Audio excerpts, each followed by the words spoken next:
करता हूँ, कोटि कोटि प्रणाम करता हूँ सभी लोगों को। शुभ संध्या, गुड इवनिंग सभी लोगों को। आज हम लोग पित्तज प्रमेह के कुछ विशेष चिकित्सा में क्या क्या हम लोग मेडिसिन यूज कर सकते हैं वह देखेंगे, और उसके बाद में मैं सामान्य चिकित्सा भी बताऊंगा। जिस तरह से सामान्य मतलब कॉमन चिकित्सा होती है कि हर तरह के पित्तज प्रमेह में हम लोग कुछ दवाइयाँ दे सकते हैं, और कुछ विशेष जैसे क्षार में क्या देना है, नील में क्या देना है, मंजिष्ठ में क्या देना है, ऐसा ना ग्रंथों में नहीं है।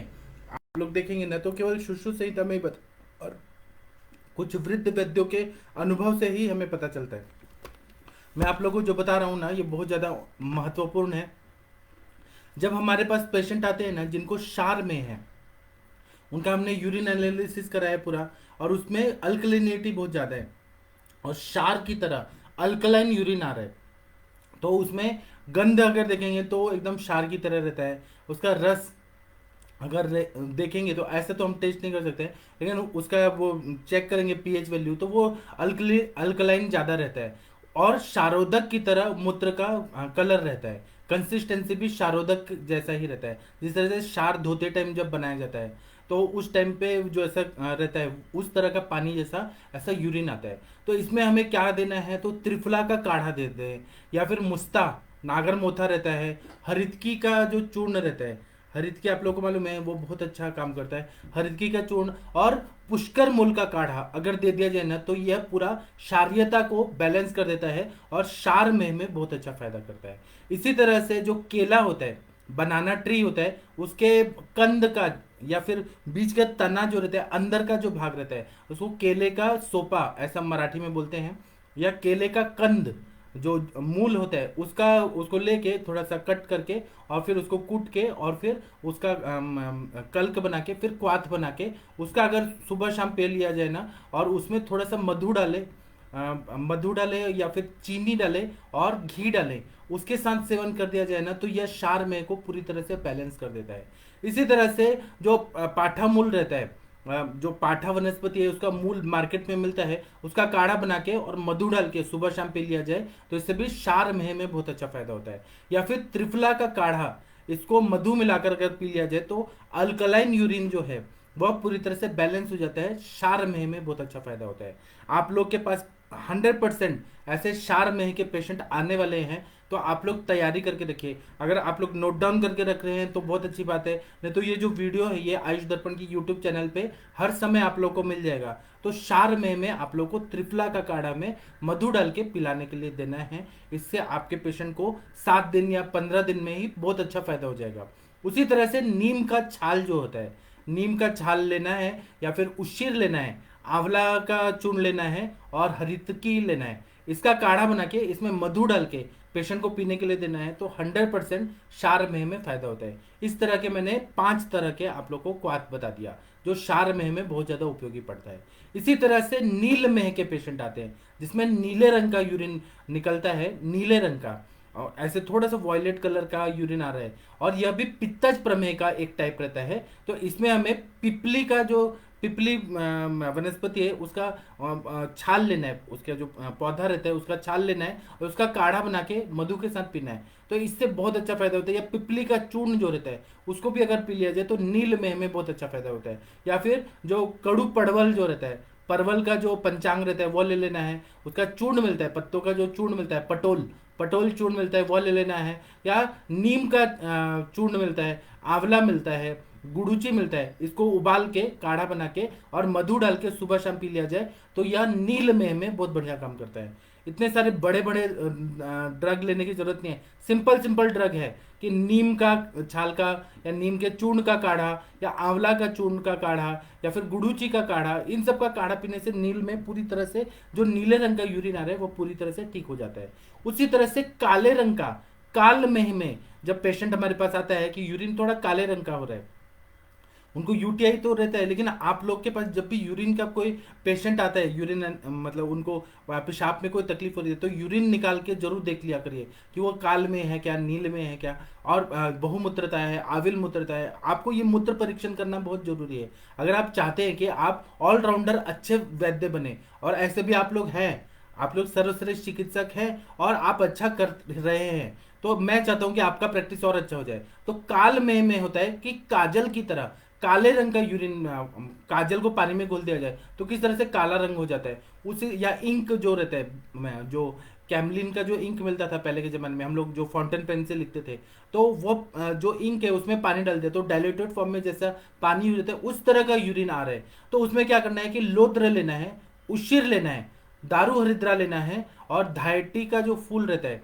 धातकी का जो फूल रहता है उसका काढ़ा बनाकर और उसमें मधु डाल के पीने के लिए देना है। मधु इसलिए क्योंकि ये कफ की ही व्याधि है, तो हर समय मधु के साथ दिया जाए, ऐसे वो पीने में भी इजी हो जाता है और कफ का भी ये शमन करते हुए जा रहे हैं। पित्त का तो शमन कर ही रहे, लोद्र है वो पित्त का शमन कर रहा है, उशिर है, उशिर का प्रयोग कर रहे हैं, दारू हरिद्रा का प्रयोग कर रहे हैं, धातकी का फूल का प्रयोग करते हैं, ये सब मार्केट में मिलता है, इजीली अवेलेबल है। इसका काढ़ा मधु मिला के पी लेने के लिए, और काढ़ा बना के ठंडा करके फिर मधु मिलाना है। गरम गरम मधु को नहीं देना है, नहीं तो वो विषवत हो जाता है। उसी तरह से जो बकरी का दूध रहता है, बकरी अच्छी देखिए, उसमें अंजीर के जो पत्ते रहते हैं वह डाल के और फिर उसको ना पूरी तरह से उबाल के और वह पीने के लिए देना है। तो इससे पूरी तरह से ये जो काल में है वह पूरी तरह से ठीक हो जाता है। इसके बाद में हरिद्रा में, जिसमें हल्दी का पानी अगर घोल दिया जाए तो पीले रंग का, पूरी तरह से कामला जैसा नहीं है लेकिन हल्दी का डाइल्यूटेड पानी है, उस तरह से यूरिन आ रहा है। तो इसमें क्या करना है, और इसमें क्या होता है कि हल्दी जैसा पीला होता है और तीक्ष्ण और थोड़ा जलन युक्त ऐसा यूरिन आ रहा होता है। आप लोग ने कभी देखा हो यूटीआई जब होता है या लोग पानी कम पीते हैं तो पीला पीला यूरिन होता है, कम मात्रा में होता है। तो वही चीज बहुत दिन तक कंटिन्यू रह रही है। हरिद्र में जब रहता है तो उसमें हमें क्या करना है कि जो आरगवद है, आरगवद की मज्जा लेनी है और उसका काढ़ा बना के मधु डाल के वह पीने के लिए देना है। जब भी मैं मधु बना के पीने के लिए बोल रहा हूं तो इसका मतलब है कि काढ़ा को ठंडा करके फिर मधु मिला के फिर वह पीने के लिए देना है। उसी तरह से उशिर है, सेकंड काढ़ा है, उशिर है, मुस्ता है, आंवला है, हरितकी है, इसका काढ़ा बना के मधु के साथ पीने के लिए देना है। तो यह हरिद्र में बहुत बढ़िया काम करता है। इसी तरह से इसबगोल जो रहता है, इसबगोल को रात को लेना है और उसको पानी में डाल के और वह रात को दे देना है, तो उससे अच्छे से सुबह विरेचन हो जाता है। वो विरेचन हो जाता है तो और उसमें जब इसबगोल का जो पानी है उसमें थोड़ा सा आधा नींबू डाल के, चीनी डाल के, शरबत करके वह पीना है। तो इससे पित्त का भी शमन हो जाता है, विरेचन भी हो जाता है और पूरी तरह से जो हरिद्र में है वह पूरी तरह से ठीक हो जाता है। इसको 7 दिन से 1 महीना तक करना पड़ता है, बहुत अच्छा फायदा हो जाता है। चौथा काढ़ा है कि आपको क्या करना है कि जो फिटकरी होता है, फिटकरी लेना है और चीनी लेना है और उसका काढ़ा बना के और फिर उसमें दूध डाल के उसको शीर पाक करना है और उसको 1/4 कर देना है और वह पीने के लिए देना है। और इससे फिर क्या होता है कि हरिद्रा में पूरी तरह से ठीक हो जाता है। फिटकरी का शीर पाक इतना बढ़िया काम करता है चीनी के साथ। उसी तरह से इसमें पथ्य है कि गेहूं की रोटी देना है, घी देना है खाने में ज़्यादा से ज़्यादा, और चीनी देना है। उसी तरह से 7 दिन तक परहेज तो पालना ही पालना है और पेशेंट को बहुत अच्छा फायदा होता है। पित्तवर्धक आहार विहार का पूरी तरह से वर्ज्य कर देना है, पित्तवर्धक हमें नहीं देना है पेशेंट को। उसी तरह से मंजिष्ठा में आमगंधी और मंजिष्ठा के काढ़ा की तरह लाल रंग का मूत्र प्रवृत्ति हो जाता है, ऐसा लगता है कि ब्लड मिक्स होकर आ रहा है। तो उसमें मंजिष्ठा और रक्त चंदन का काढ़ा में मधु डाल के अगर पीने के लिए दे दिया तो, और ये भी मंजिष्ठा में से मंजिष्ठा याद रखिए इसको, और रक्त चंदन इसका काढ़ा बना के पीने के लिए दे दिया मधु के साथ, तो ये मंजिष्ठा में हमें बहुत अच्छा फायदा करता है। इसी तरह से अश्वगंधा है, रक्त चंदन है, इसका काढ़ा बना के मधु के साथ पीने के लिए दे दिया तो वो पूरी तरह से यह मंजिष्ठ में काम करता है। इसी तरह से जो ये जो रहता है ना, जास्वंद का जो फूल रहता है, जैस्मिन का जो फूल रहता है उसका जैस्मिन का जो मूल रहता है वह लेना है, तक्र में मिक्स करके और वह बॉईल करके वह पीने के लिए देना है। तो इससे भी पूरी तरह से मंजिष्ठा में जो है वह ठीक हो जाता है। इसी तरह से उशिर लेना है, लोद्र लेना है, फिर अमरकंद है और चंदन है, इसका काढ़ा बना के अगर मंजिष्ठा में हम लोग देते हैं तो वह पूरी तरह से वह पैथोलॉजी को ठीक करके, संप्राप्ति को भंग करके, और वह अंदर ही अंदर जो ब्लड मिक्स होकर जो यूरिन आ रहा है वह पूरी तरह से ठीक हो जाता है। और हमें हमेशा डायग्नोसिस करना चाहिए कि अधोग्रक्त पित्त तो नहीं है, मंजिष्ठा में तो नहीं है, क्या पैथोलॉजी हो रही है। मंजिष्ठा में जो रहता है आविल मूत्रता, बहुमूत्रता और प्रमेह के सारे सिम्टम्स दिखते हैं, और अधोग्रक्त पित्त में पित्त के सारे सिम्टम्स दिखते हैं। तो इसलिए डिफरेंशियल डायग्नोसिस करके चिकित्सा करेंगे तो ज्यादा फायदा हो जाता है। इसी तरह से रक्तमेह में क्या करना है कि आमगंधी और उष्ण ऐसा मूत्र प्रवृत्ति हो रही होती है।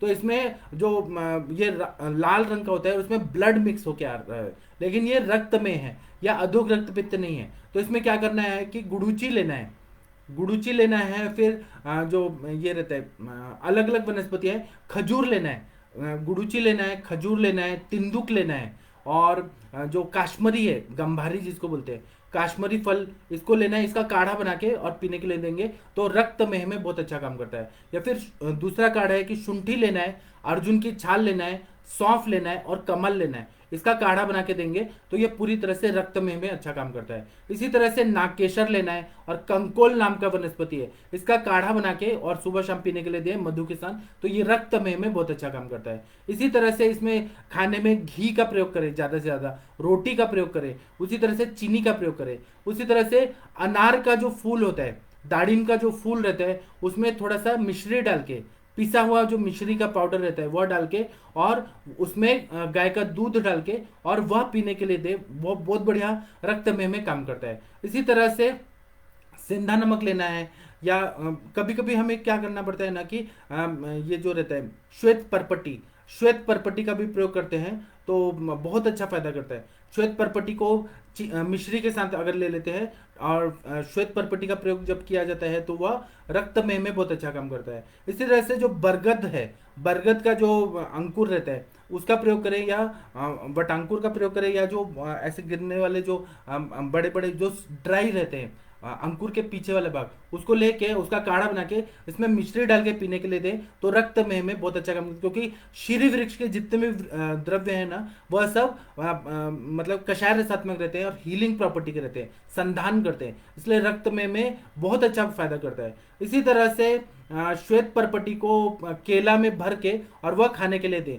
तो यह भी वहाँ पे परपटी का इतना बढ़िया काम करता है कि वहाँ पे वह पैथोलॉजी को भंग करता है, संप्राप्ति को भंग करता है, और यह आनुभाविक योग है, इसका प्रयोग करने से रक्त में पूरी तरह से ठीक हो जाता है। इसी तरह से खजूर लेना है, खजूर लेना है, और फिर क्या करना है कि गंभारी लेना है, काश्मीरी का फल लेना है, फिर तिंदुक का फल लेना है, गुड़ूची लेना है, इसका काढ़ा बना के मधु के संग सेवन करने से रक्त में पूरी तरह से ठीक हो जाता है।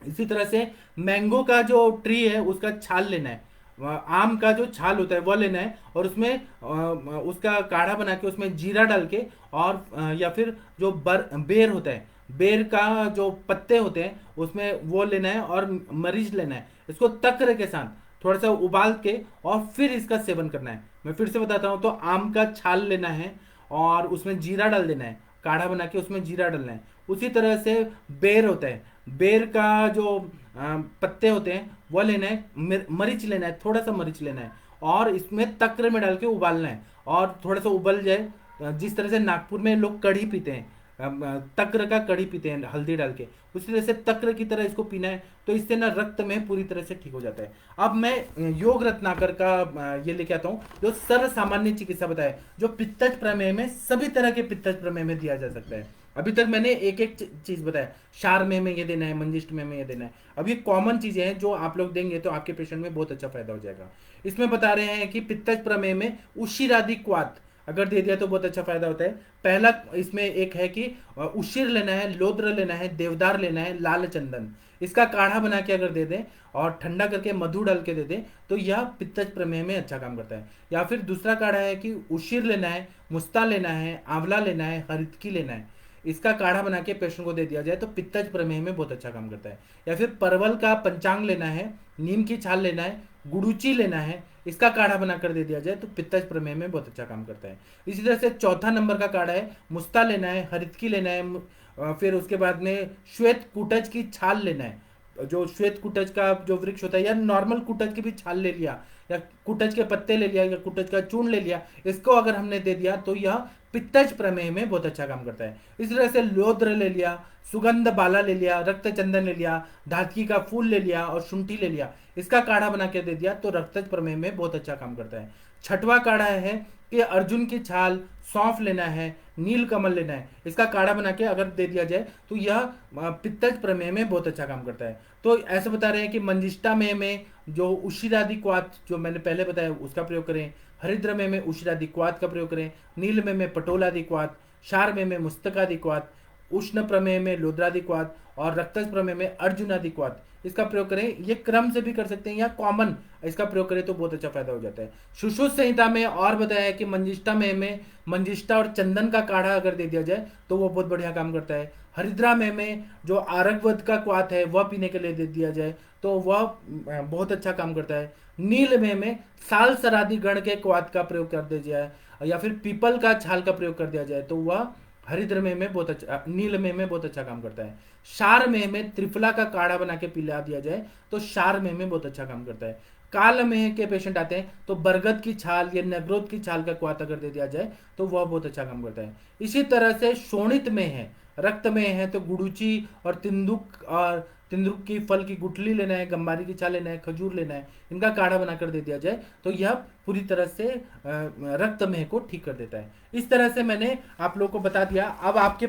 अब आप लोग का यह काम है कि जब भी आपके पास पेशेंट आए, यूरिन का कोई भी इन्फेक्शन लेके आए और आपके पास ऐसा पेशेंट आ रहे हैं जिनका यूरिन में अलग अलग कलर चेंजेस होके आ रहे हैं तो आप लोग सुश्रुत संहिता खोलिए, योग रत्नाकर खोलिए और मैंने जो जो बताए गाइडलाइन दी है उसके हिसाब से चिकित्सा करिए और हम सबको भी बताइए कि आपको कितना फायदा हुआ।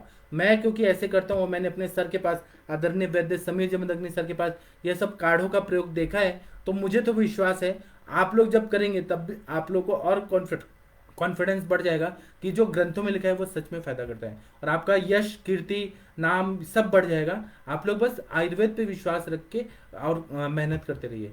अभी मैं आप लोग के जो भी प्रश्न है उसका उत्तर देने का कोशिश करता हूँ। वातज प्रमेय जो है उसका मैं कल बताऊंगा क्योंकि एक ही दिन सब करेंगे ना तो सब मैसअप हो जाता है। डॉक्टर माधव मिश्रा जी नमस्ते प्रणाम आपको। डॉक्टर राजकुमार धवन जी नमस्ते प्रणाम आपको।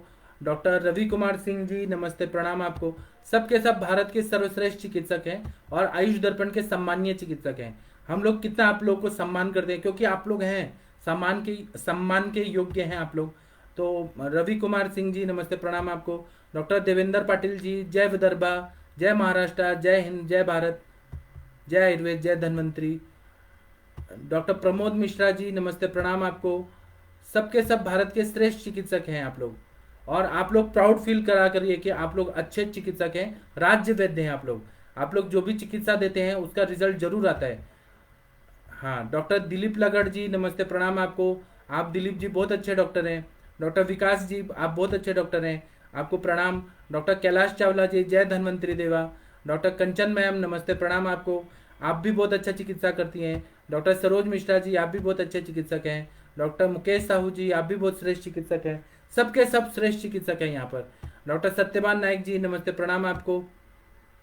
डॉक्टर सरोज मिश्रा जी बहुत महत्वपूर्ण बातें कर रहे हैं। अच्छा अभी बात नहीं कर रहे हैं, वो बोल रहे हैं so grateful, thank you. Doctor Anurita ma'am बोल रही हैं कि डायबिटिक कीटो एसिडोसिस इस एंड डायबिटिक यूरोपैथी में ये काढ़ा यूज कर सकते हैं 100%। कीटो एसिडोसिस जब है तो जो मैंने बताया ना कि आप बरगद का छाल का काढ़ा दीजिए या फिर त्रिफला का काढ़ा दीजिए, आप करके देखिए आपको इतना मजा आएगा ना, ऐसा लगेगा कि ये हम कहीं ना कहीं हमारा छूट रहा था जो हमको करना बाकी है हमारी ज़िंदगी में। आप ये करके देखिए, पेशेंट का जल्दी से जल्दी रिकवरी हो जाएगा। आप करके देखिए सारा। हाँ, डॉक्टर सत्यवान नायक जी बोल रहे हैं निशाम्ल की चूर्ण भी लाभ देता है। निशाम्ल की चूर्ण जो क्रॉनिक सिस्टाइटिस होता है, मतलब यूरिनरी ब्लैडर में अगर इन्फेक्शन है, यूटीआई है, तो निशाम्ल की चूर्ण बहुत अच्छा काम करता है। बहुत अच्छा आपने बताया। डॉक्टर सुवर्णा जी नमस्ते प्रणाम आपको। डॉक्टर सस्मिता नायक जी नमस्ते प्रणाम आपको। सबके सब भारत के सर्वश्रेष्ठ चिकित्सक हैं और कोई शक की बात नहीं है। मुझे तो पूरा विश्वास है आप लोगों पे कि आप बहुत अच्छा काम करते हैं और आप लोग करने वाले भी हैं। 1 साल बाद हम लोग मिलेंगे तो आप लोग बोलेंगे कि बहुत अच्छा हमको रिजल्ट आया। Pramod Mishra ji thank you. Doctor Jaidev Singh ji नमस्ते प्रणाम आपको। डॉक्टर सत्यवान नायक जी बोल रहे हैं आम्ल की स्वरस निशा मधु युक्त से सभी प्रमेय में परिणाम हो सकता है। बहुत बढ़िया बताया आपने, सच में आपने फायदा वाला चीज बताया। डॉक्टर इतिश्री साहू जी नमस्ते प्रणाम आपको। डॉक्टर रवि कुमार सिंह सर बोल रहे हैं we feel proud due to you sir, thank you. आप हम सब साथ में हैं, हम लोग तो बहुत आगे बढ़ने वाले हैं। डॉक्टर सुनीता पाल जी नमस्ते प्रणाम आपको। डॉक्टर प्रमोद मिश्रा जी बोल रहे हैं अब हम सभी भी आयुर्वेद को बेचना जान गए। जिस दिन जिस व्यक्ति चीज़ की वैल्यू हो जाती है उस दिन उस चीज़ की वैल्यू बढ़ जाती है। आप ना उसका अच्छा यूज करना जान गए, उपयोग करना जान गए। आयुर्वेद को बेचना नहीं बोलते हैं, आयुर्वेद का यूटिलाइजेशन आप लोग जान गए। और पेशेंट जो है, पेशेंट आप लोगों को उसका वैल्यू देंगे, आपके पढ़ाई का। आप किसी को जैसे आप काल में नील में ठीक कर रहे हैं, तो ये आपने पढ़ा है तभी तो आप ठीक कर रहे हैं। तभी अगर आपने पढ़ा ही नहीं, ये सुना ही नहीं, किताबों में है, किताब खोल के कभी देखा नहीं और कोई विश्वास भी नहीं है, तो फिर ये सब ज्ञान का क्या मतलब है। आपको प्रैक्टिकली यूज करना है और उससे पैसा कमाना कोई तो गलत बात नहीं है। पैसा तो कमाना चाहिए। क्यों क्यों कमाना चाहिए? क्योंकि हम लोगों ने डिग्री ली है, इतना पढ़ाई किया है, हमको घर परिवार चलाना है, तो हमें पैसा हम ले रहे हैं और हम ठीक भी तो कर रहे हैं। अगर हम पैसा नहीं लेंगे तो वैल्यू नहीं रहती है। आपकी बात 100% सही है। हम अपने विद्या का, हम अपने मेहनत का पैसा क्यों ना ले। अगर एक सुप्रीम कोर्ट का जो अच्छा वकील है, वो 1 से 1.5 करोड़ रुपया लेता है एक हेयरिंग का, तो अगर आयुर्वेद का चिकित्सक अपने मेहनत का पैसा ले लेता है तो ये तो कोई गलत बात नहीं है। मुझे तो गलत बात नहीं लगता। हमें तो मेहनत का पैसा लेना चाहिए, और हम मेहनत क्यों ना करें और हम पैसा क्यों ना कमाएं, हमें कमाना चाहिए। ऋषि मुनि जो थे, उन लोगों के पास दिव्य दृष्टि थी, दिव्य शक्तियां थी, तो वो लोग पंच महाभूत से अपना आहार ले लेते थे, उनको जरूरत नहीं थी। अभी आज के ज़माने में ऋषि मुनि तो हम है नहीं, हमें तो बिजली बिल भी भरना पड़ता है, हमें पेट्रोल भी भरना पड़ता है गाड़ी में, हमें गैस भी लाना पड़ता है, हमें केरोसिन लाना पड़ता है, हर चीज़ का खर्चा है, दाल नमक चावल, बच्चों का फीस भरना पड़ता है, तो हम तो जरूर लेंगे। डॉक्टर प्रमोद मिश्रा जी बोल रहे हैं प्रोफेशनल, ये सब चीज़ें बहुत जरूरी है। ज्ञान को अच्छी तरह से समझना, फिर उसकी वैल्यू को लेना और पेशेंट को सिखाना कि आप पैसा दीजिए, झुकती है दुनिया, झुकाने वाला चाहिए। आप पेशेंट को ये विश्वास ले कि आयुर्वेद से कोई भी बीमारी परमानेंट ठीक होती है, एलोपैथी से नहीं ठीक होते हैं। वो लोग सबसाइड करते हैं लेकिन वो ठीक नहीं करते हैं, वो बीमारी संप्राप्ति को दबा दिया जाता है, आयुर्वेद से ठीक किया जाता है। ऐसा आप करिए। आप लोग भारत के सर्वश्रेष्ठ चिकित्सक हैं। सर्वश्रेष्ठ का मतलब क्या होता है कि सर्वश्रेष्ठ, सभी में श्रेष्ठ। जो भी आयुष दर्पण पे पढ़ते हैं सुबह से शाम तक, तो वो लोग तो बहुत अच्छा काम कर रहे हैं। आप लोग महसूस करिए, जो लोग नहीं पढ़ते हैं, डेली डेली अभ्यास नहीं करते हैं, तो वो लोग का एक लिमिटेड ही ज्ञान होता है। वो कोई भी पेशेंट है, भूख नहीं लग रही है, तो वो दे देंगे चित्रकादि वटी, लशुनादि वटी, उसके अलावा वो पढ़ते भी नहीं है। पढ़ाना में आप लोग कैसे हैं? आप लोग श्रेष्ठ चिकित्सक हैं क्योंकि आप लोग नया नया ढूंढते हैं कि हम लोग ये भी दे सकते हैं, ये भी दे सकते हैं, और आप लोग कर रहे हैं तो अच्छा काम कर रहे हैं। कर्माभ्यास बहुत अच्छा। डॉक्टर विनीता शुक्ला मैम, अभी देखिए विनीता शुक्ला मैम इतनी अच्छी डॉक्टर हैं, किडनी के पेशेंट में इतना अच्छा रिजल्ट दे रही है। अगर ये सोचती कि किडनी के पेशेंट को रेफर कर दो, हम क्या कर सकते हैं? तो नहीं हो सकता। श्रेष्ठ चिकित्सक का यही मतलब है कि आप लोग कर रहे हैं, काम कर रहे हैं। सत्यवान नायक जी बोल रहे हैं, एक 5 वर्ष शिशु को जन्म से ही ज्वर नहीं छूट रहा है, अभी गद मुरारी रस देना चाहता हूँ, आप दीजिए। आप ये केस टेकिंग अच्छा से करिए। हेतु क्या है, संप्राप्ति क्या है, आप मुझे एक मैसेज करिए, मैं केस शीट देता हूँ, उसमें आप हेतु निकालिए कि ज्वर क्यों आ रहा है बच्चे को। मतलब माता का स्तन्य खराब है, अग्नि मान्यता है, आम संचिति हो रही है, इन्फेक्शन है, क्यों हो रहा है ये पूरा, और उसका डिलीवरी के टाइम पे क्या था, माता गर्भिणी अवस्था में क्या क्या उल्टा पुल्टा खाई थी, पूरा केस टेकिंग करेंगे, फिर चिकित्सा देंगे तो ज़्यादा अच्छा से रिजल्ट आएगा। ठीक है, हेतु को निकालना बहुत जरूरी होता है। हम लोग अभी आप लोगों को पता है, मैंने एक बांग्लादेश के एक पेशेंट को यहाँ पे पुणे से बैठ के दवाई दिया और उनका फिट्स, बच्चे को फिट्स आ रहा था, अपस्मार का झटका आ रहा था, तो एकदम ठीक ही हो गए। और हेतु क्या पता चला मालूम है? हेतु पता चला कि गौ का मांस खा रहे थे, बीफ खाने से उसको झटका आ रहा था, तो बीफ का मांस बंद कराया और बाकी मैंने पंचामृत लोगों को, स्मृति सागर रस और संज्ञा स्थापन गण के द्रव्य दिए, और सिंपल सिंपल दवाई में वो पेशेंट ठीक हो गया, झटका आना बंद हो गया। जो बड़े बड़े बांग्लादेश के ढाका में बड़े बड़े डॉक्टर्स नहीं ठीक कर पा रहे थे। गौ का मांस इतना इंपॉर्टेंट है कि गौ का मांस से अपस्मार आ रहा था, उसकी बॉडी को सूट नहीं कर रहा था।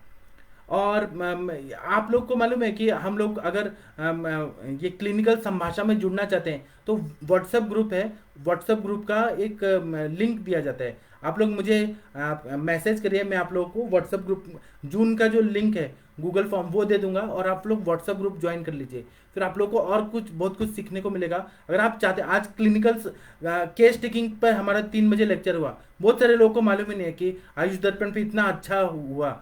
तो आप लोग अगर जुड़ना चाहते हैं और कुछ नया नया सीखना चाहते हैं, केस टेकिंग कि कैसे करना चाहिए, संप्राप्ति भंग कैसे करना चाहिए, कौन से द्रव्य सेलेक्ट करें, ये व्याधि पे कौन सा द्रव्य काम करेगा, तो इसके लिए आपको हमसे जुड़ना पड़ेगा। हम लोग कंटिन्यू, संडे हो या मंडे हो, रोज खाएं अंडे, जैसे बोलते हैं ना, संडे हो या मंडे हो, रोज आयुर्वेद पढ़ना है, रोज पढ़ना है। दिवाली हो, होली हो, हम रोज रोज पढ़ते हैं। तो आप लोग ना, मैंने अपना नंबर दिया है, मैं एक बार फिर से अपना नंबर देता हूँ, आप लोग मुझे मैसेज करिए, मैं आप लोगों को गूगल फॉर्म का लिंक देता हूँ। जून का, और उसमें आप लोग ना जुड़ जाइए और फिर हम लोग रोज डिस्कस करेंगे, साथ में रहेंगे तो हम आगे बढ़ेंगे। अगर आप थोड़ा आयुर्वेद पढ़ेंगे, थोड़ा फेसबुक पे देखेंगे, लेकिन डिस्कस नहीं करेंगे, तो ऐसा लगता है कुछ ना कुछ तो रह गया है। इसलिए डाउट पूछिए, सक्सेस स्टोरीज बताइए, और एक दूसरे का ये भी देखिए कि हम लोग कितना सपोर्ट करते हैं। यहाँ पे एक दूसरे का सपोर्ट सबसे इंपॉर्टेंट होता है। अगर सपोर्ट नहीं मिला ना, तो आप कितना भी अच्छा करें तो फिर ऐसे लगता है कि कोई तो हमारे साथ हो। इसलिए सपोर्ट के लिए आप लोग आयुष दर्पण का व्हाट्सएप ग्रुप ज्वाइन करिए। डॉक्टर दिनेश चंद्र जी नमस्ते, प्रणाम आपको। डॉक्टर कंचन जी बोल रहे हैं वेट लॉस हुआ है आपका सर।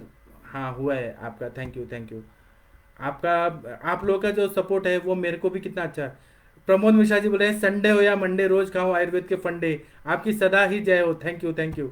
भारत के सर्वश्रेष्ठ चिकित्सक लोग रोज पढ़ाई करते हैं, हर समय पढ़ाई पढ़ाई पढ़ाई, और वो भी अच्छी पढ़ाई, क्वालिटी की पढ़ाई हम लोग करते हैं। ऐसा नहीं कि बकवास कर रहे हैं, अच्छी पढ़ाई करते हैं। हम लोग संहिता भी पढ़ते हैं, तो उसमें से अभी रक्त पित्त खत्म होने वाला है, उसमें हमने कितने सारे फॉर्मुलेशन निकाले कि मासरस जो है उसमें चीनी डाल के, मधु डाल के देते हैं, तो रक्त पित्त में अच्छा काम करता है। तो आप अगर सिकल सेल थैलीसीमिया के पेशेंट आएंगे या हीमोफीलिया के पेशेंट आएंगे, आप वो देंगे तो बहुत अच्छा फायदा होगा। बहुत सारा चीज संहिताओं से हमें मिलता है कि इसका ट्रीटमेंट यहाँ पे संहिता में ऐसा लिखा है।